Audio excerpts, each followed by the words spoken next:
Energy. Cafe Energy ni ikiganiro kigufasha kuba icyitegererezo mu guhamya intego z'icyerekezo ku murimo.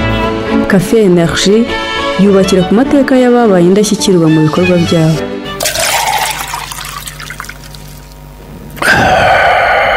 Cafe Energy. Igitondo cyiza kuri wowe udacogora gutega amatwi ibiganiro bitandukanye Energy baya guteguriye. Igitondo cyiza kuri wowe wabyutse mu gitondo ugafungura radio yawe ugashyira kuri 88.8 FM, 90.3 FM, n'ijana na 7.3 Energy Radio, radio y'icyitegererezo. Ndakwifuriza igitondo cyiza. Njyewe nitwa Olivier Nkurunziza, nje kubana nawe muri Cafe Energy yo kuri uyu munsi.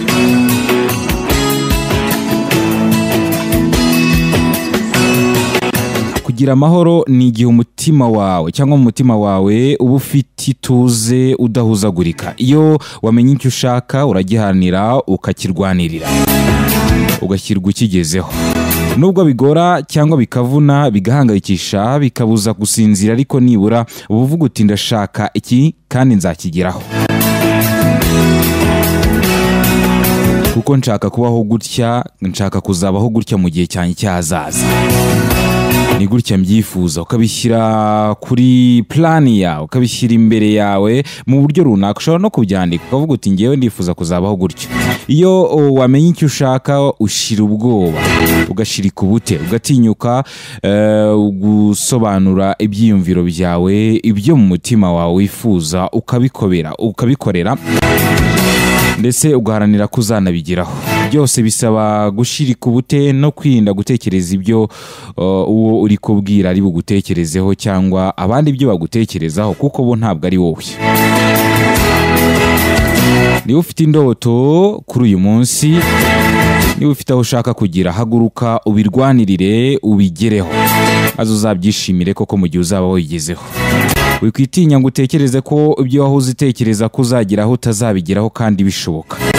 Igikunze gusa n'ikitugora hafi ya twese ababona ko ibyo twatekerezaga kugeraho kugeza uyu munsi wa none tutarabigeraho cyangwa byanze, ni ukubera ko twacogoye gucika intege mu gihe bitari ngombwa. Hari umugabo umwe tugiye kuganiraho muri iki kiganiro Cafe Energy wavuze ko atazi ijambo ryitwa birananiye cyangwa reka mbireke. Cyagiye tuvuga ngo biratunaniye, ngewe birananiye, reka mbireke, reka mbivemo, ndabona ntazabyishoborera cyangwa ntazabishobora. Uyu mugabo turi buze kuganiraho yaravuze ati I don't know the word to quit. Either I never did or I have abolished it. Atsinzi kuvuga ngo ndekeraho, nshobora kuba ntarakoze icyo nashakaga gukora cyangwa cyarananiye nkakireka burundu. Mu kiganiro Cafe Energy cyo kuri uyu munsi turaganira ku mateka n'ibigwi by'umugabo izina rye rizwi nibura hafi na 70% by'abatuye isi kubera ibyo yitiriwe. Atari ukubyitirirwa gusa, ahubwo yakoze icyitwa brand, yakoze icyitwa izina ryamwubakiye ku buryo ibikorwa bye byamenyekanye cyane mu gihe yari akiri mu isi, bijyanye n'ibigwi ndetse n'ibyo yari amaze gukora muri icyo gihe. Si izina gusa ryakuze kuko ibikorwa bye byarivugiraga. Ni uwitwa Carl Friedrich Benz. Uyu Carl Friedrich Benz niwe turi buze kuganiraho kuri uyu munsi muri Cafe Energy. Izina ry'imodoka cyane cyane zitwa ko ziba zigezweho kandi nziza no kuri uyu munsi. Muri kiganiro turi buze kwiga byinshi byatumye uyu mugabo akora brand yamenywe n'abatari bake, ndetse iyo company ye ikagirana amasezerano n'indi company, bikaba byarifashishije iri zina rya Benz bakarifatanya n'irindi zina, byatumye isoko ryabo barushaho kuryagura. Nabyo tugomba kubimenya aho byaturutse nuko byaje.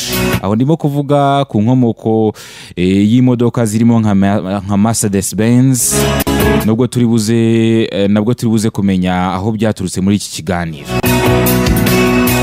Reka none tuvuge ku mateka n'ibigwi by'uyu mugabo Carl Friedrich Michael Weiland wahinduriwe izina akitwa Carl Friedrich Benz. yari umudage, akaba umu engineer mu bijyanye n'ubukanishi bw'imashini zitandukanye, akaba n'umwe mu bagize uruhare mu gukora ibinyabiziga bigenda byifashishije moteri. Uyu mugabo yavutse ku itariki 25 z'ukwezi kwa 11 mu mwaka w'1844, avukira mu mujyi wa Marburg, ni umujyi uherereye mu burengerazuba bw'igihugu cy'Ubudage.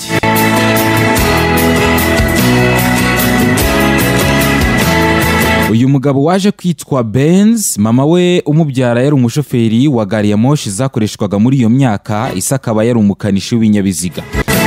Ndetse se umubyara akaba ari nawe nkomoko y'iri zina Benz ryahawe n'ibinyabiziga tuzi kuri uyu munsi, nyuma nanone yuko ryafashwe n'umwana we ari we wagize uruhare mu gukora izi modoka nyuma yaho.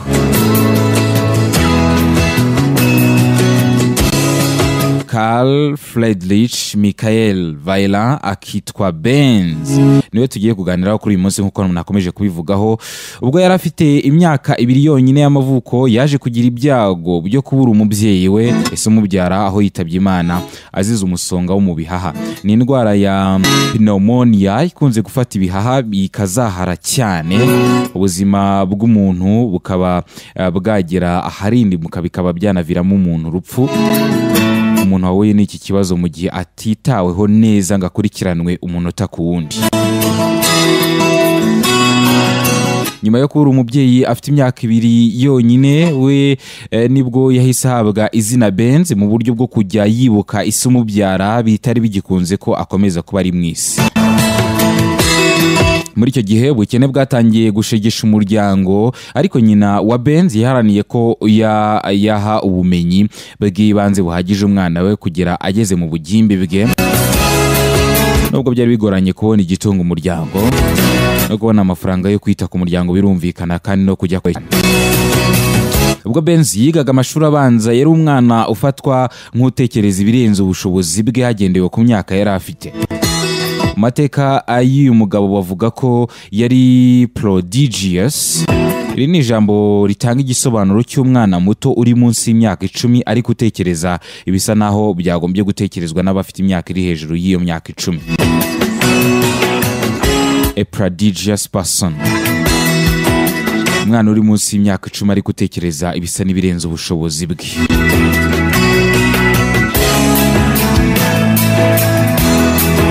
Uyu mwana yaje kubishimangira ubwo yari afite imyaka 9 y'amavuko yonyine, yari amaze kugera mu mashuri yisumbuye, ndetse akaba umwana wari utangaje bituruka mu byo yakoraga.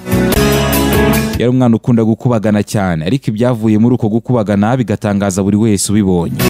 Yari afite imyumvire yo kusa ikivi cy'umubyeyi we, kuko isi umubyara yari umukanishi wabigize umwuga mu gihe yari akiri mu isi.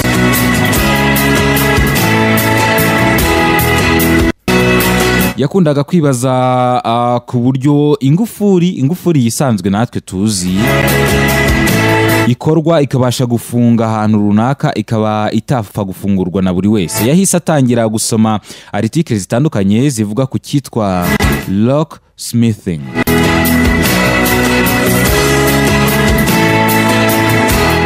Iyi locksmithing ni uburyo bwo gukora ingufuri no kuzifungura mu buryo bw'incamake tubisobanuye ho gatoya. Gusa ntiyacogoye gukomeza kugendera mu mujyo wo kuba umukanishi nka se. Ku myaka 15 yonyine yakoze ikizamini cyashoboraga kumwemerera kujya kwiga ibijyanye n'ubukanishi muri kaminuza ya Karlsruhe Institute of Technology yo mu Budage. Ni ikizamini yatsinze, ahita atangira kwiga amasomo ye muri iyo kaminuza mu gihe cy'imyaka 4. Ku myaka 19 nibwo yari arangije amasomo ye muri iyo kaminuza, yigishaga ibijyanye cyane cyane n'ikoranabuhanga. Akirangiza kwiga muri iyo kaminuza yahise atangira gushaka aho yimenyereza umwuga mu bijyanye n'ibyo yize. Yabanje kwimenyereza umwuga mu gihe cy'imyaka 7 mu bijyanye n'ubukanishi, ariko ntibyatanga umusaruro nk'uko yabyifuzaga. yaje gukomerezaho ashakisha uburyo bwiza bwo kwimenyereza umwuga aho yanyuze n'ahandi hagiye hanyuranye nko mu nganda zikora iminzani, kompanyi zubaka ibiraro bihambaye cyane bikomeye cyane, biza no kurangira agiye kwimenyereza umwuga mu ruganda rukora umunyungugu w'ubutare iron. Yari afite imyaka 26 y'amavuko, icyo gihe nibwo yari amaze kunyura muri izo nganda zose ayimenyereza umwuga ujyana n'ibyo yize bitandukanye. Ku myaka 27 y'amavuko yasaga n'umaze kugira uburambe runaka bitewe n'ahantu hatandukanye yagiye anyura, akahahurira n'abantu benshi, akanahakura ubumenyi mu bijyanye n'ubukanishi, cyane ko ari byo yari yarize, akeneye kugenda byihuguramo mu buryo buhagije. Gusa kuri iyo myaka yari agikorana n'umwe mu bari bafite uruganda rukora ubutare iron industry witwaga August Ritter. Uyu mugabo yafatanije na Benz Friedrich gukora company bakoze yitwa Factory for Machines for Sheet Metal Working. Rwari uruganda rufite imashini zifasha abantu gufata icyuma gikozwe mu buryo runaka kikaba cyahindurwamo ikindi kintu.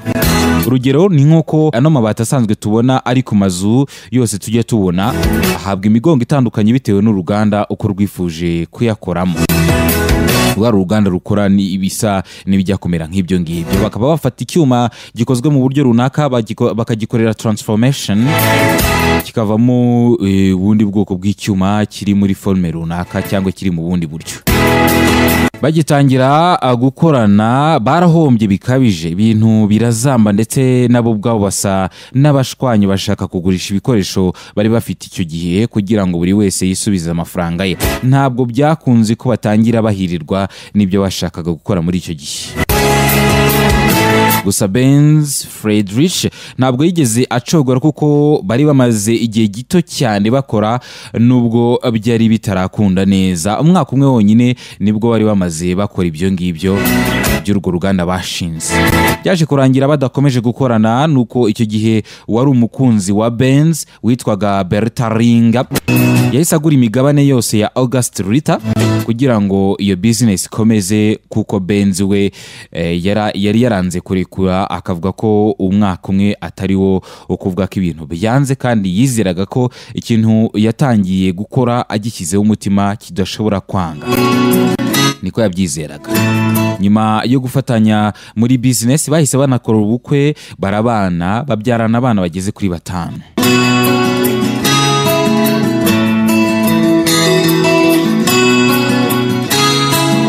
Batangiye gukorana nk'umugore n'umugabo mu iterambere rya business yabo. Gusa Benz yari afite igitekerezo cy'uburyo azakora moteri ishobora gufasha ikinyabiziga kugenda mu muhanda.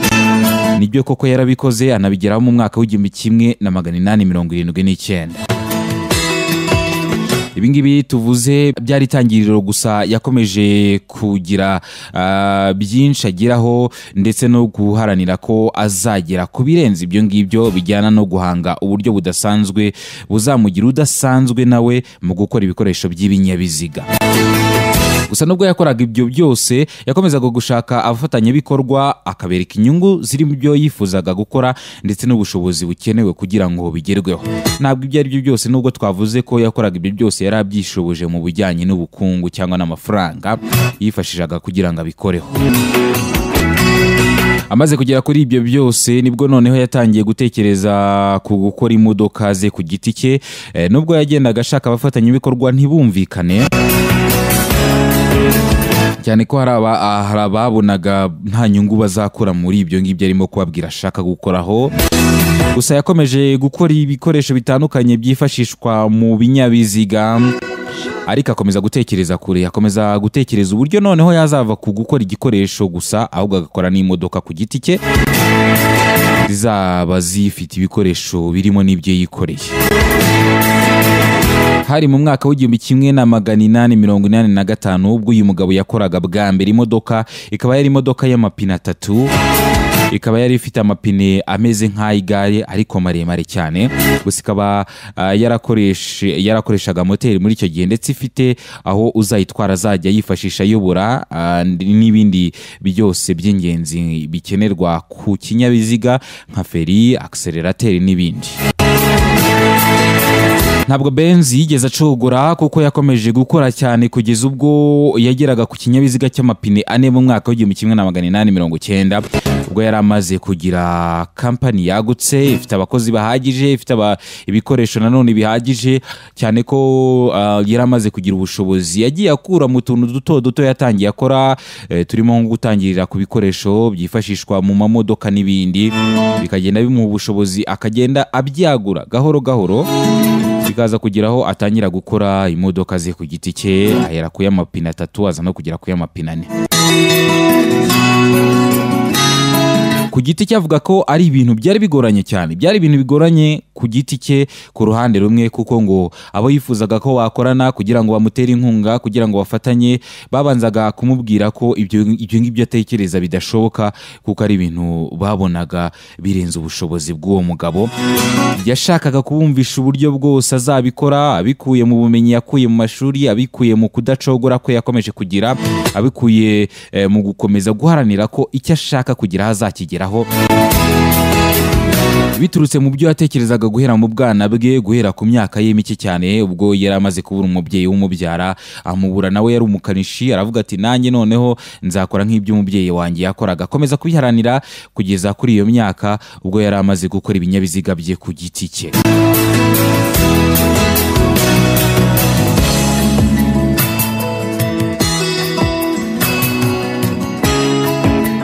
Ku munsi w'ejo tuzagaruka ku buryo uyu mugabo byagezaho asa n'utangira gucika intege, ariko bikarangira yanze gucogora ku byo yakomeje guharanira kugeraho. Tuzaganira kandi ku bijyanye n'amasezerano yabaye hagati ya kompanyi ebyiri zose zari zisanzwe zikora amamodoka, zirimo iyitwa Mercedes ndetse n'iyitwa Benz.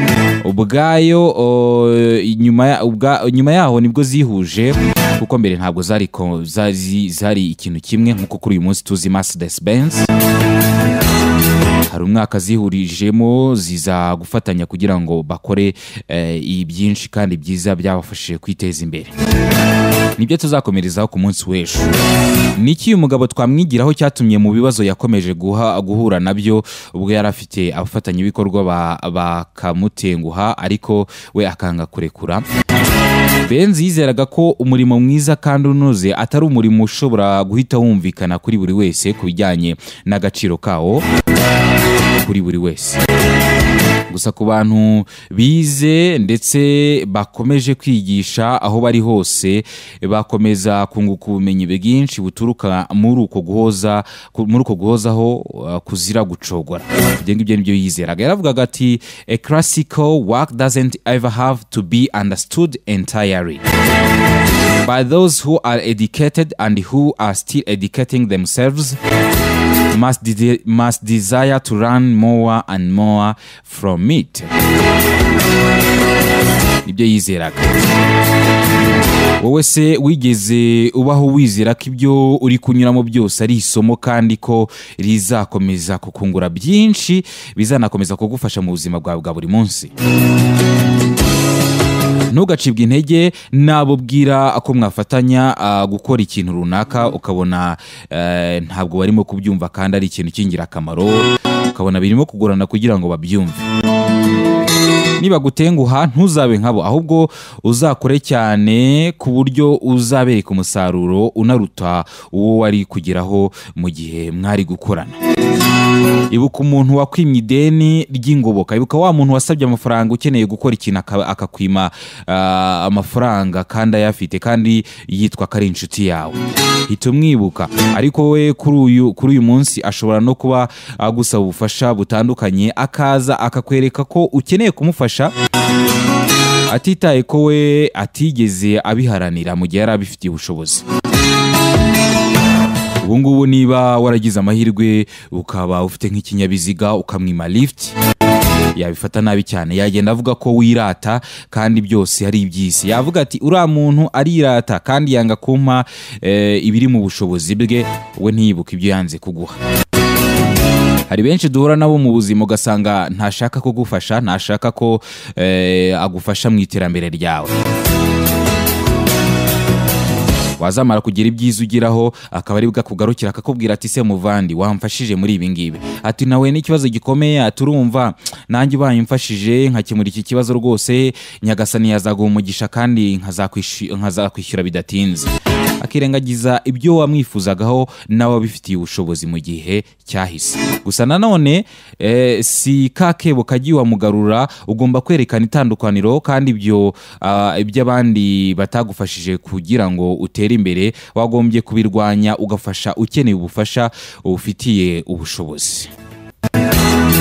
Ntabwo ari ngombwa ko niba hari umuntu wakugiriye nabi nawe uzatekereza ko uzamwishyura cyangwa nawe utazigera ufasha abandi kugira ngo bagere ku iterambere runaka.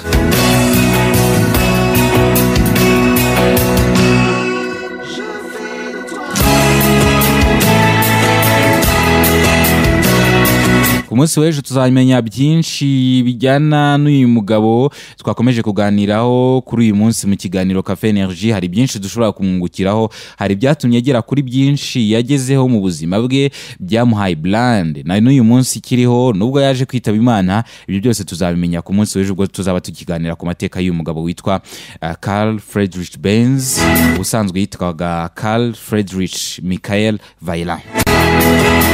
Reka mbashimire cyane kandi ndabifuriza ko mutagendera mu mujyo w'abatarifuje ko wagera kuri byinshi kandi bari bafite icyo bagufasha kugira ngo uzabigereho. Cafe Energy ni ikiganiro ukurikira guhera kwa mbere w'icyumweru kugera kwa gatanu w'icyumweru saa 12:30 kugera saa 1 za mu gitondo. Komeze kunogerwa na gahunda zitandukanye Energy Radio yabateguriye kuri uyu munsi. Ngewe twabanye mu kiganiro cyo kuri uyu munsi nitwa Olivier Nkurunziza.